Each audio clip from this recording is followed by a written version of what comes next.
Bu video kolayca.net tarafından hazırlanmıştır. İzinsiz kopyalanamaz. Pamuk Prenses ve Yedi Cüceler. Grimm kardeşler. Her yerin karla kaplı olduğu bir kış günüymüş. Bir kraliçe sarayının pencerelerinden birinin arkasında bir yandan nakış işliyor, bir yandan da hayal kuruyormuş. Derken birden parmağına iğne batmış ve gergifin üstüne 3 damla kan akmış. Kraliçe kan damlalarına bakar bakmaz, çocuğum kız olursa teni kar gibi ak, yanakları kan gibi al, saçları da pencerenin çerçevesi gibi kapkara olsun diye geçirmiş içinden. Bu olaydan kısa bir süre sonra bir kız çocuğu getirmiş dünyaya. Kızı tıpkı içinden geçirdiği gibi bir kızmış. Ona Pamuk Prenses adını vermişler. Ne yazık ki kraliçe doğumdan birkaç saat sonra ölmüş. Bir yıl sonra kral yeniden evlenmiş. Yeni kraliçe çok güzel bir kadınmış. Güzelliğine güzelmiş ama bir o kadar da kibirliymiş. Kendisinden daha güzel birinin olabileceğini düşüncesine bile tahammül edemezmiş. Odasında sihirli bir aynası varmış.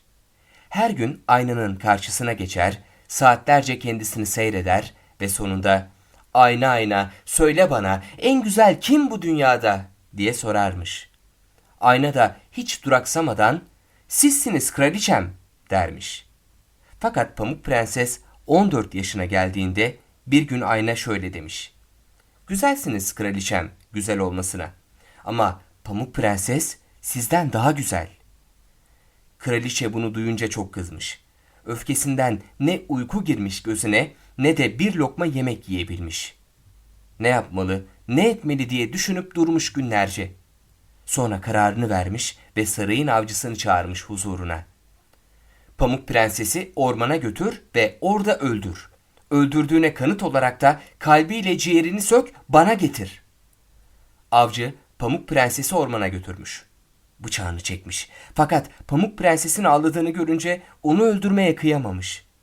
Pamuk Prenses ağaçların arasına dalıp gözden kaybolurken "Ben yapamadım ama hava kararıncaya kadar bir ayı veya bir kurt benim yapamadığımı yapar nasıl olsa" demiş. Yolda genç bir yaban domuzu çıkmış avcının karşısına. O da hayvanı oracıkta öldürmüş. Kalbiyle ciğerini söküp kraliçeye götürmüş. Ama Pamuk Prensesi avcının düşündüğü gibi ne bir ayı ne de bir kurt yemiş. Akşam olup hava kararınca dağların ardında küçük bir eve gelmiş. Kapısını çalmış, açan olmamış. Cesaretini toplayıp içeri girmiş. İçeride üzeri yenmeye hazır yiyeceklerle dolu 7 küçük tabağın bulunduğu 7 küçük sandalyeli uzun bir masa varmış. Duvar dibinde de 7 yatak diziliymiş. Beklemiş, beklemiş ama kimsecikler gelmemiş. Çok aç ve çok yorgun olduğu için daha fazla bekleyememiş ve her tabaktan bir kaşık yemek almış. 7 yataktan yedincisine yatıp uykuya dalmış. Biraz sonra evin sahipleri eve dönmüşler.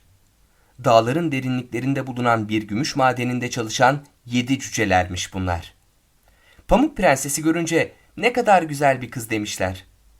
Sabah olup uyandığında Pamuk Prenses cüceleri görünce önce çok korkmuş.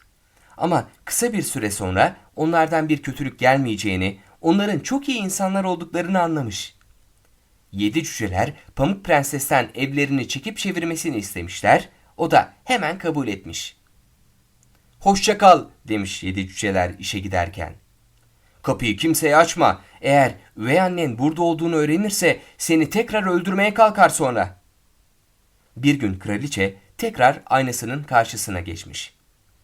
Aynadan şu cevabı alınca suratının aldığı şekli "Varın siz düşünün artık. Güzelsin kraliçem. Buraların en güzeli sizsiniz. Ama ne var ki yüksek dağların ardında cücelerin küçük şirin evindeki Pamuk Prenses dünyalar güzeli." Bunu duyar duymaz kraliçe hemen kolları sıvamış, yaşlı bir satıcı kadın kılığına bürünmüş. Ve elinde içi kurdele dolu bir tablayla dağlara doğru çıkmış yola. Cücelerin evine varınca "Kurdelelerim var, harika kurdeleler" diye seslenerek kapıyı çalmış. Kimin geldiğine bakmak için pencereye çıkan Pamuk Prenses kurdeleleri görünce içi gitmiş. Bunda ne kötülük olabilir ki diye düşünerek kapıyı açmış. "Bunu mu beğendin güzelim?" demiş kraliçe kurdeleyi Pamuk Prenses'in boynuna takarken. Sonra kurdeleyi sıktıkça sıkmış. Ta ki Pamuk Prenses ölü gibi boylu boyunca yere uzanana kadar. O gece 7 cüceler Pamuk Prenses'i o halde bulmuşlar. Kurdeleyi kesmişler ve Pamuk Prenses hayata dönmüş tekrar. Böylece kraliçenin elinden ikinci kez kurtulmuş Pamuk Prenses. Ertesi sabah kraliçe aynasının karşısına geçmiş yeniden. Aynadan Pamuk Prenses'in hala yaşadığı haberini alır almaz hemen kılık değiştirmiş ve bir kez daha dağların yolunu tutmuş. "Taraklarım var, harika taraklar!" diye seslenmiş cücelerin evinin kapısında. Pamuk Prenses yaşlı kadının elinde tuttuğu tarağı görünce başına gelenleri unutuvermiş, kapıyı açmış. "Saçların ne güzel, bırak ben tarayayım," demiş kraliçe. Ama tarak zehirliymiş. Başına değer değmez Pamuk Prenses ölü gibi yere uzanmış. O gece 7 cüceler saçından tarağı almışlar ve Pamuk Prenses yeniden hayata dönmüş. Böylece kraliçenin elinden 3. kez kurtulmuş Pamuk Prenses. Ertesi gün kraliçe aynasının karşısına geçince Pamuk Prenses'in hala yaşadığını öğrenmiş. Öfkesi burnunda bu kez en büyülü iksirini hazırlayıp bir elmanın yarısına sürmüş. Sonra da yaşlı bir dilenci kılığına girip yola koyulmuş. "Güzel kızıma tatlı bir elma benden armağan," demiş kraliçe pencereden bakan Pamuk Prenses'e. "Pencereden de verebilirim. Kapıyı açmana gerek yok." "Kötü değil mi almıyorsun yoksa?" demiş kraliçe Pamuk Prenses'in kararsız olduğunu görünce. Sonra da zehirsiz tarafından ısırmış ve "Al bak, harika," diye uzatmış yanakları gibi al al elmayı Pamuk Prenses'e.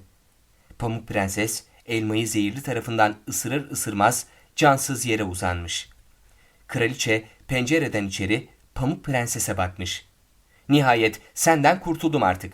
Dünyanın en güzeli benim," demiş. Oradan doğruca saraya gitmiş.